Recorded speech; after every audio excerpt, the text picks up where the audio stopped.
Hello friends, welcome to short hand smart learning. प्रस्तुत है legal dictation. Start.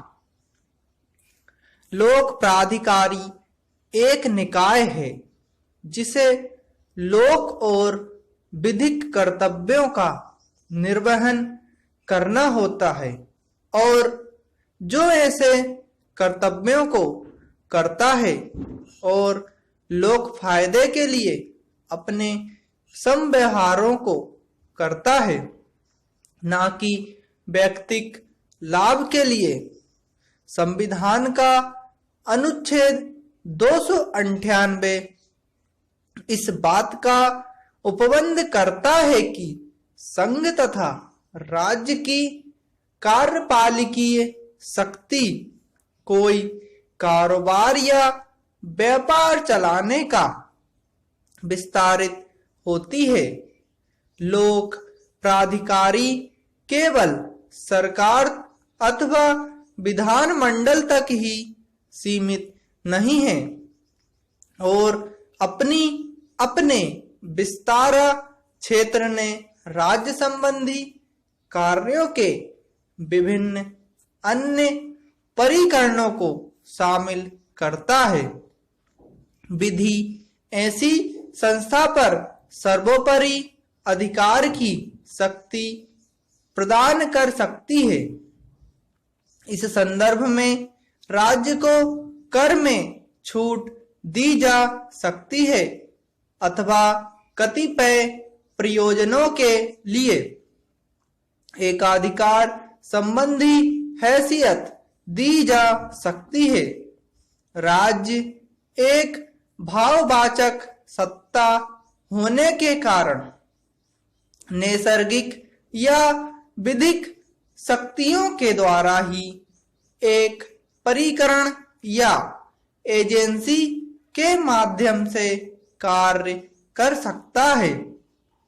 सरकार के परिकरण अथवा अभिकरण की यह संकल्पना कानून के द्वारा सृजित एक निगम तक ही सीमित नहीं है, बल्कि एक कंपनी अथवा एक सोसाइटी को भी समान रूप से लागू है।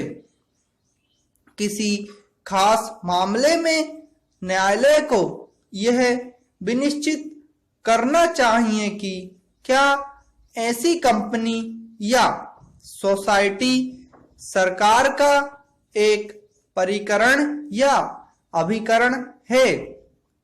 यह अवधारित करने के लिए क्या वह सभी सुसंगत बातों पर विचार करने के बाद शब्द प्राधिकारी के अर्थ में आता है, जैसा कि संविधान के अनुच्छेद 12 में उल्लिखित है। उपरोल्लिखित विवेचन के आलोक में यह प्रकट है कि शब्द प्राधिकारी जो संविधान के अनुच्छेद 12 की परिधि में आएगा को एक व्यापक परिभाषा देना कठिन है। इसी कारण से प्रमिततः केवल तक सम्मिलित परिभाषा ही संभव है। यह संविधान के अनुच्छेद 14 एवं 16 में दिए गए समानता के सिद्धांत के बारे में अपनाए गए व्यापक दृष्टिकोण के अनुरूप चलने के लिए ही ऐसा है कि जब कभी भी संभव हुआ है, न्यायालयों ने शक्ति के केंद्रों के द्वारा व्यक्तियों के विरुद्ध मनमाने शक्ति के प्रयोग को नियंत्रित करने का प्रयास किया है।